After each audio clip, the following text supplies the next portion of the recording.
Subscribe to our YouTube channel and press the bell icon to get the latest updates.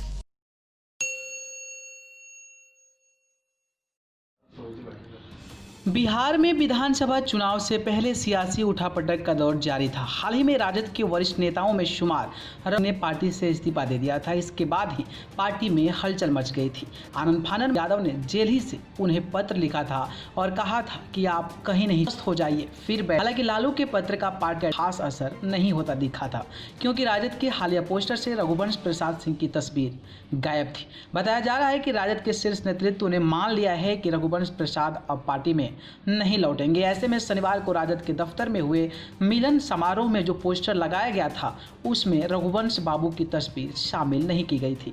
खास यह है कि इस कार्यक्रम में लालू के बेटे तेज प्रताप यादव ने शीर्ष नेतृत्व को संदेश में कहा कि वे नेताओं से ज्यादा कार्यकर्ताओं को, क्योंकि कार्यकर्ता ही पार्टी के रीढ़ होते हैं। लेकिन जिस तरीके से ये सियासी उठापटक के बीच रघुवंश प्रसाद सिंह हॉस्पिटल में एडमिट थे और उसके बाद से ही वो लगातार लालू प्रसाद यादव को पत्र लिखकर ये बताए थे कि अब मैं पार्टी से इस्तीफा दे रहा हूं। लेकिन आज सुबह में एक बुरी खबर आई है कि रघुवंश बाबू ने इस दुनिया को अलविदा कह दिया है। अगर इस दुनिया को अलविदा कह गए हैं रघुवंश प्रसाद सिंह, तो उनके काफ़ी करीबी रहे, जिनके लिए हमेशा लड़ाई लड़ने वाले लालू प्रसाद यादव ने जेल से ही एक फेसबुक पर पोस्ट किया है और रघुवंश प्रसाद सिंह के जाने के बाद उन्होंने भावुक अंदाज में लिखा है।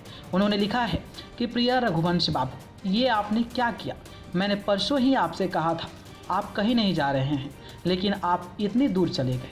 निशब्द हूँ, दुखी हूँ, बहुत याद आएंगे। कहीं ना कहीं ये पोस्ट से ये संदेश जाता है कि लालू प्रसाद यादव रघुवंश प्रसाद सिंह के जाने के बाद कितने आहत हैं, कितने दुखी हैं, ये आप इस पोस्ट से ही अंदाज़ा लगा सकते हैं।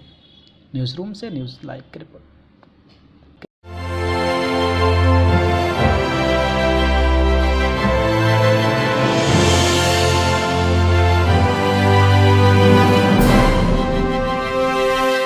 Subscribe to our YouTube channel and press the bell icon to get the latest updates.